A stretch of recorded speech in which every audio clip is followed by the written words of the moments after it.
April 29th, 2026. 25 days after Lynette Hooker disappeared near Elbow Cay in the Bahamas, the authorities searching for her have made a decision.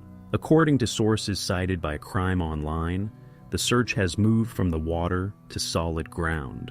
Read that again. Let it land.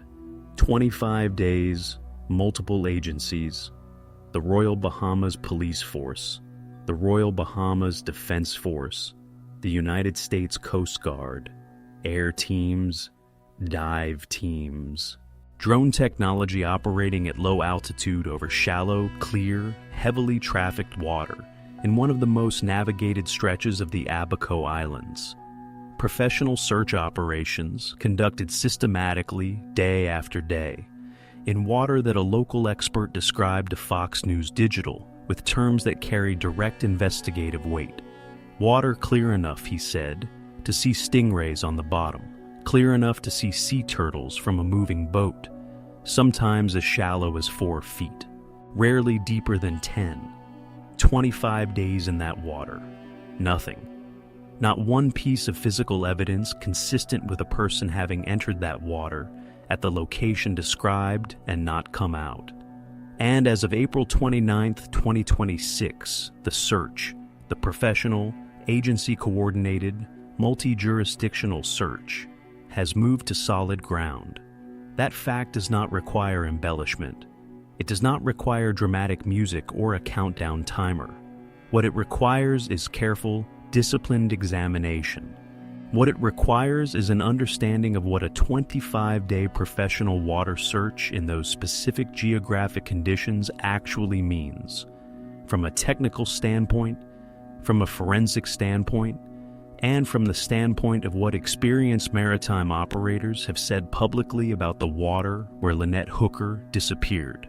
That is what this video is going to give you. We are going to look at what 25 days of water searching produced and what it failed to find. We are going to examine the geography through the eyes of the people who know it best. We are going to analyze what the shift to a land search means as an investigative decision. And we are going to do all of it the way this channel does everything, sourcing every claim, labeling every inference, and treating the documented record as the only foundation this conversation is allowed to stand on. The water has given us an answer. The answer is that Lynette Hooker is not there in the way the account provided to investigators requires her to be. Here is what the evidence actually shows.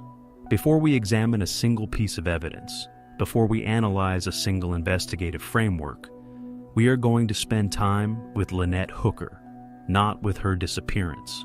With her. Lynette Hooker was 55 years old. She grew up in Onstead, Michigan, a small town in Lenawee County in the southeastern corner of the state. Her mother, Darlene Hamlet, told the Associated Press that Lynette had been around lakes, boats, sailing, and swimming her entire life. Water was not an occasional backdrop for Lynette. It was where she came from. It was, by her own repeated account, where she was happiest.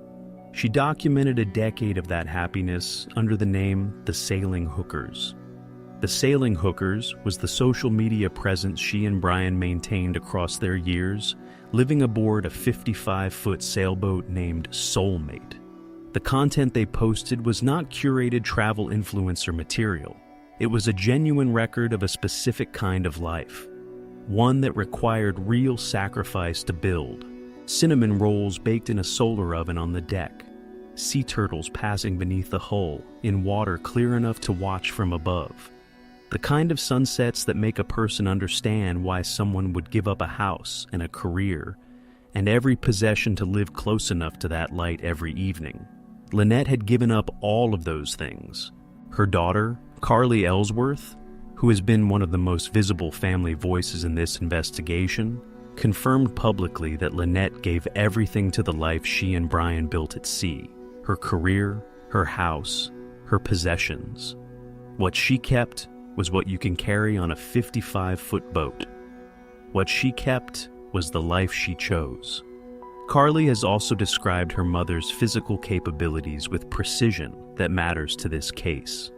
Lynette was, Carly told CBS News, very fit and strong, a good swimmer. These are not the words of a daughter trying to make her mother sound invincible. They are the words of a daughter who watched her mother in the water her entire life. Carly said clearly that Lynette was not someone who could simply fall off a boat by accident, not in the way an inexperienced or physically compromised person might. The last Instagram post Lynette Hooker published was on April 4th, 2026, the same day she disappeared. The caption read, "Not going anywhere for a while. She was 55 years old.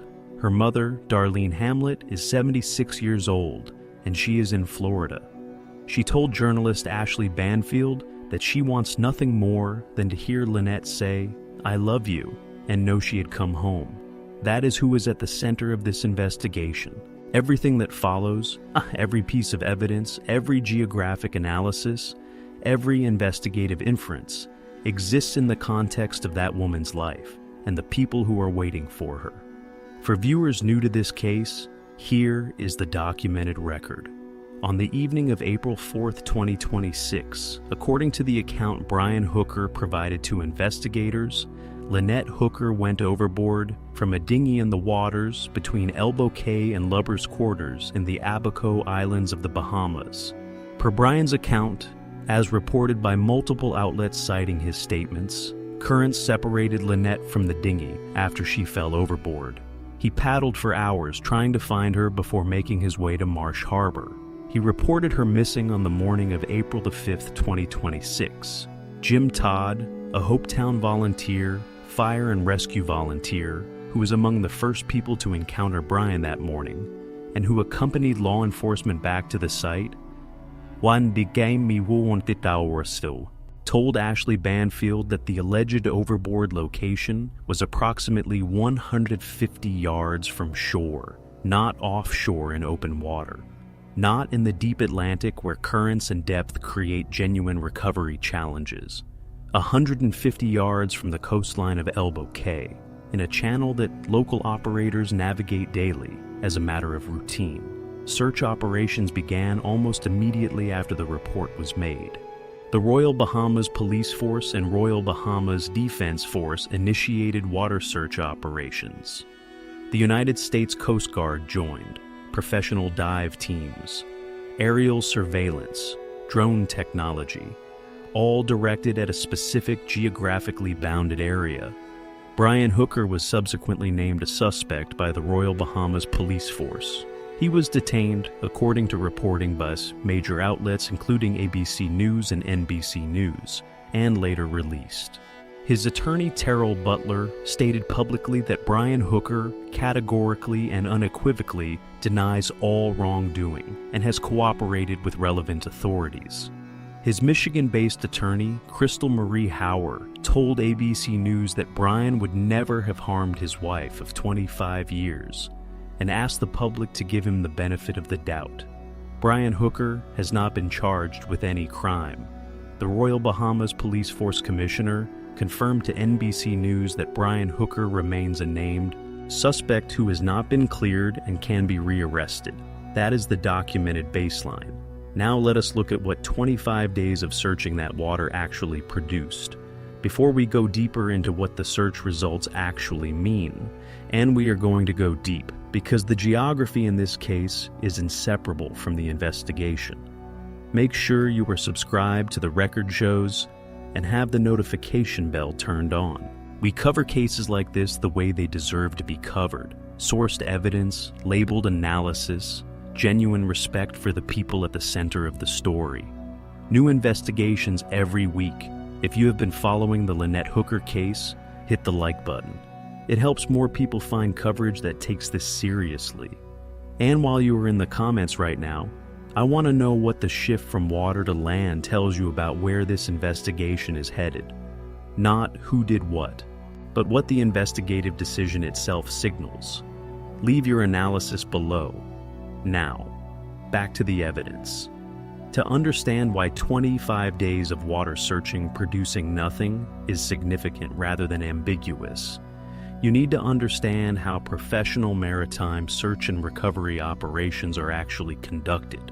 Most people's understanding comes from television coverage, which captures the emotional dimension, boats moving slowly, divers descending, but rarely shows the systematic technical framework that makes these operations far more effective than most people realize. Professional dive teams in a search and recovery context do not dive in the general area and look around. They conduct grid searches, methodical, overlapping patterns designed to provide complete coverage of a defined underwater surface area. Divers work in calibrated lines at intervals, matched to the visibility conditions in the water. The search pattern ensures that no area within the defined grid is left unseen.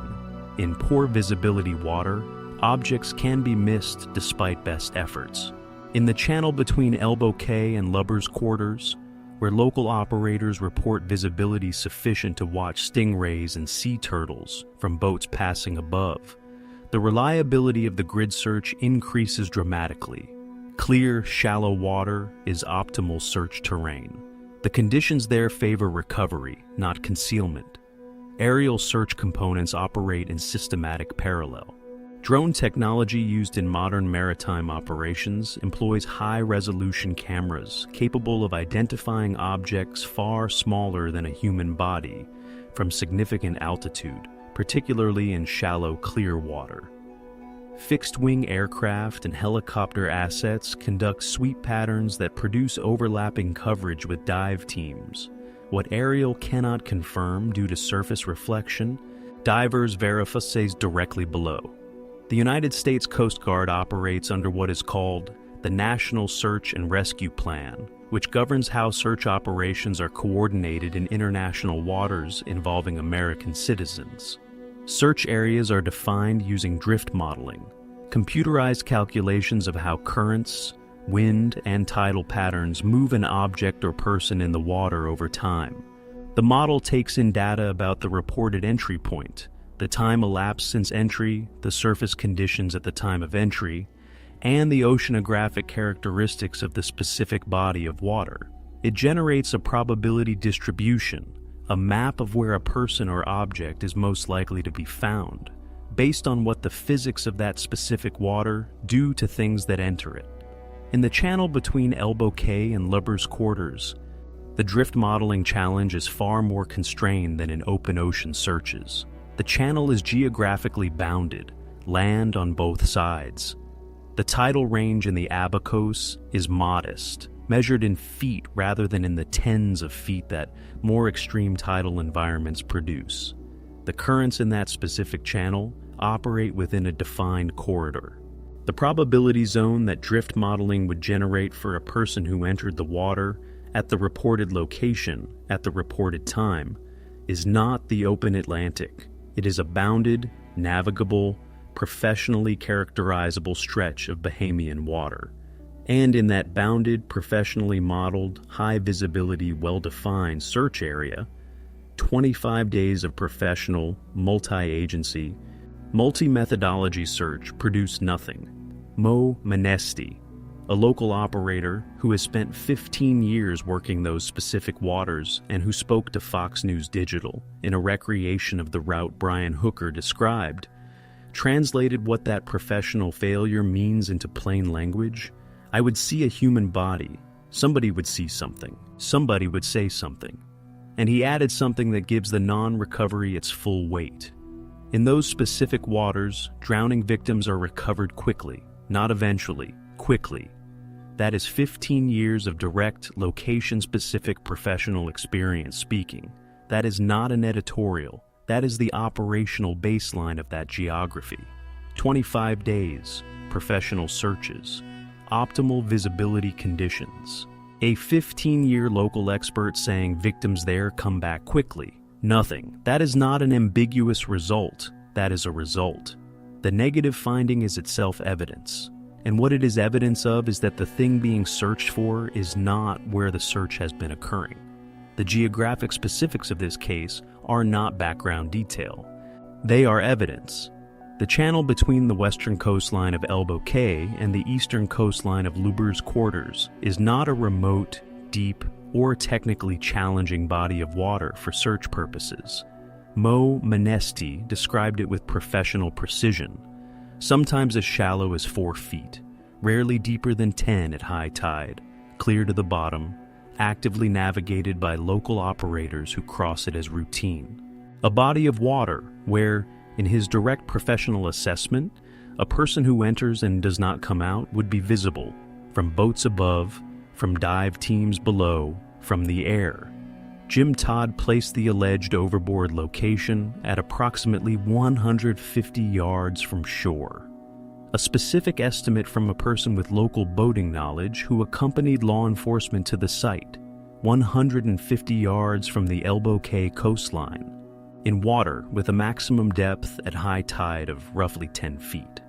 Carly Ellsworth did not take these assessments on faith. She flew to the Bahamas. She walked the shorelines.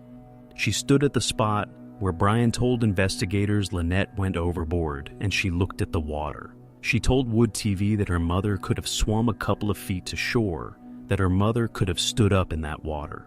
Carly was standing at the physical location, applying the specific knowledge she has of her mother's swimming ability across an entire lifetime, and reporting what she observed. The water at the alleged incident location was shallow enough for a fit, experienced swimmer to stand in. Ashley Banfield, who covered this case from the Bahamas and spoke directly with people who know that geography and have knowledge of the investigation, stated publicly on April 19th, 10 days before the documented investigative shift was reported, that sources told her there was no way Lynette was in that water, that she was believed to be on land. That statement, made from sourced knowledge, preceded the official investigative shift by 10 days and is consistent with what the investigation has now confirmed operationally.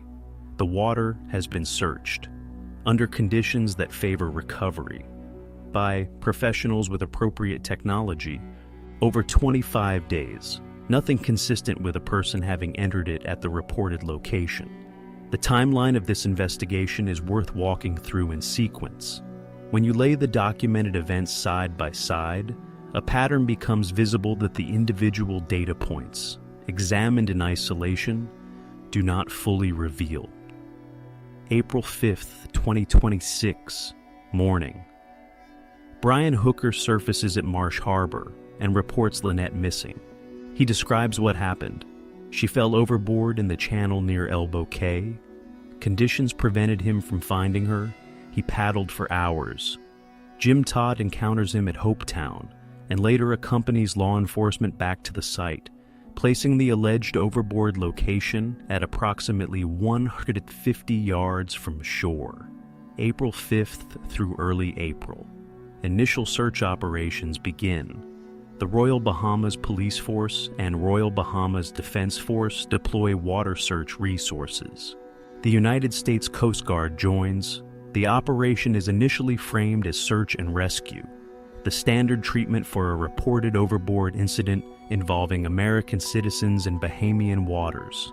Somewhere in the early days of April, Brian Hooker is named a suspect. This is confirmed by the Royal Bahamas Police Force Commissioner in statements to NBC News. The naming of a suspect in an operation that is also running as a search and rescue is not routine. It indicates that investigators, early in the process, identified circumstances in the case that introduced a criminal dimension. The specific circumstances that caused that shift have not been fully released publicly. Mid-April, the water search continues. Dive teams, aerial assets, or drone technology. Day after day in the bounded channel where the overboard was reported. Day after day producing the same result. April the 19th, Ashley Banfield makes a public statement on her Drop Dead Serious podcast based on what she describes as information from sources with direct knowledge of the waters and the investigation. She says, "I am told by those who are in the know, ain't no way, no how she is in here floating.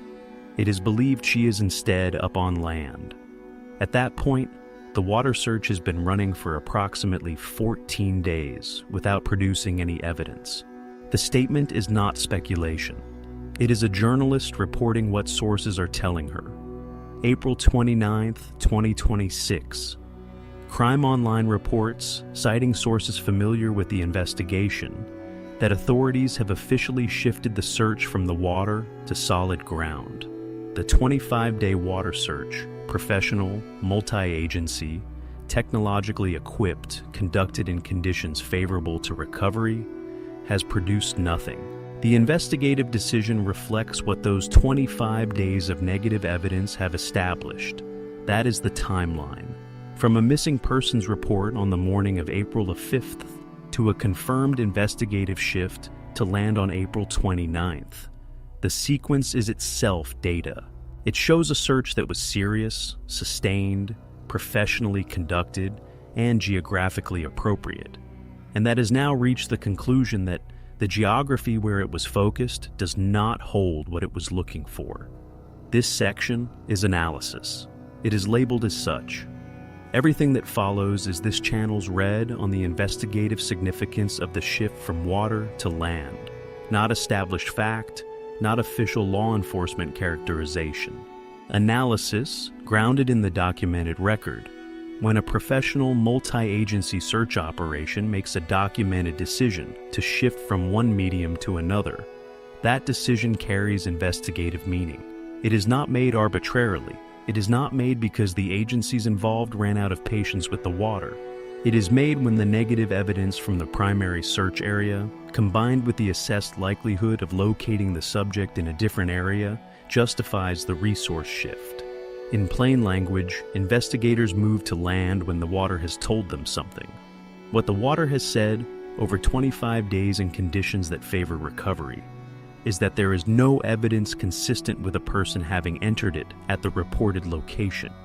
The grid sweeps have been completed.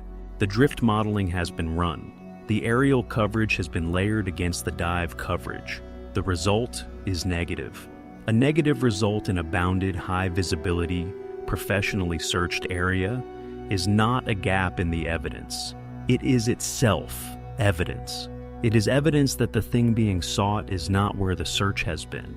And when the reported entry point was provided by a named suspect in the same investigation, a person who has not been charged, who maintains he cooperated, and who categorically denies any wrongdoing, the significance of finding nothing in the water extends beyond the geographic question of where Lynette is. It reaches the evidentiary question of whether the account of how she came to be missing reflects what actually occurred. This is analysis. Brian Hooker has not been charged. He is presumed innocent. Nothing in this video constitutes a determination of guilt. What can be said analytically is this: the water's negative result, sustained over 25 professional search days in a bounded and favorable to recovery area, represents a sufficiently significant evidentiary finding to reorient the investigation. The land search is not an expansion of the water search. It is a response to what the water search produced and what it failed to. Ashley Banfield articulated the framework that sources told her investigators were working with before the shift was official, that if the account provided is not accurate, and if Lynette was harmed, those with knowledge of the investigation believe the responsible party would have taken her to land rather than leaving her in that specific channel. The geographic logic holds. The channel is too visible, too shallow, too trafficked to serve as a location of concealment. Momanesti's 15 years of operational experience in that exact water underscores precisely that. Land, particularly the dense vegetation and remote terrain of the Abaco Islands, provides what the water does not. The analytical read is that the land search reflects a conclusion about where the weight of the negative water evidence now points. That is not fact. It is what the documented record supports as analysis.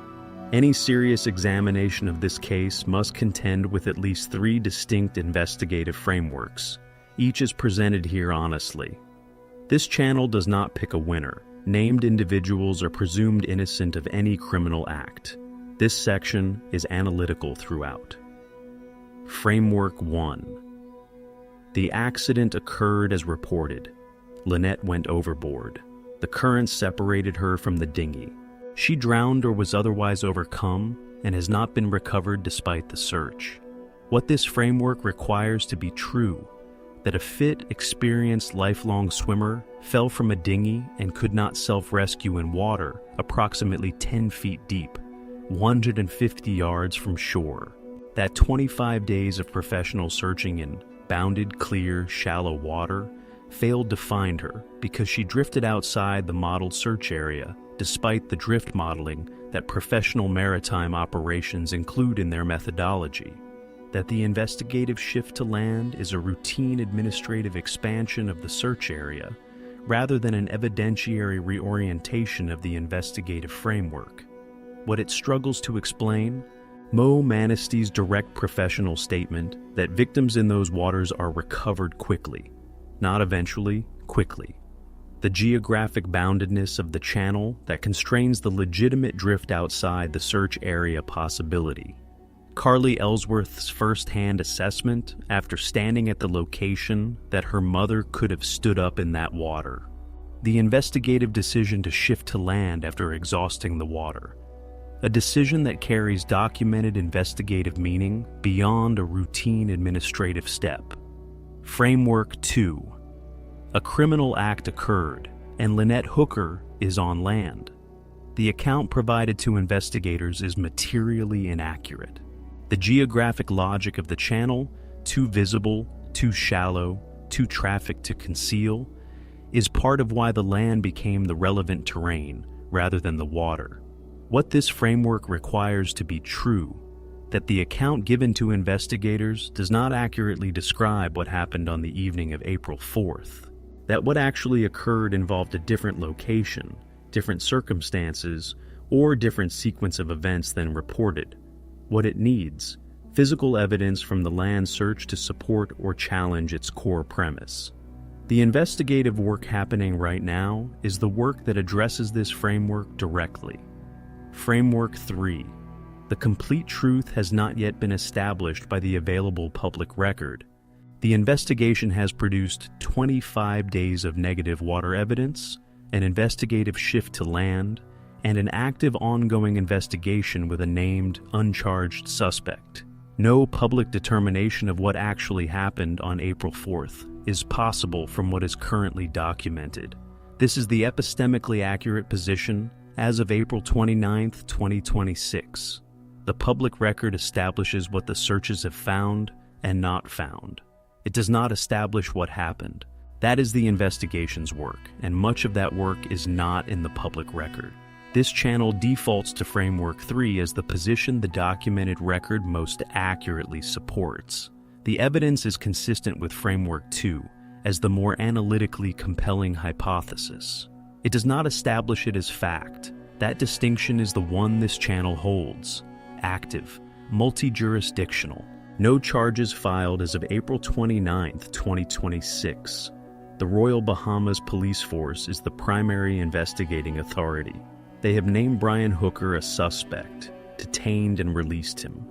And the Commissioner has confirmed publicly that he has not been cleared and can be rearrested. The Royal Bahamas Defence Force has participated in search operations from the beginning and stated to NBC News that their search spanned the water, sky, and land throughout the investigation. The United States Coast Guard has been involved in the water search operations, consistent with their jurisdiction in international waters involving American citizens. As of April 29, 2026, the water search has been exhausted.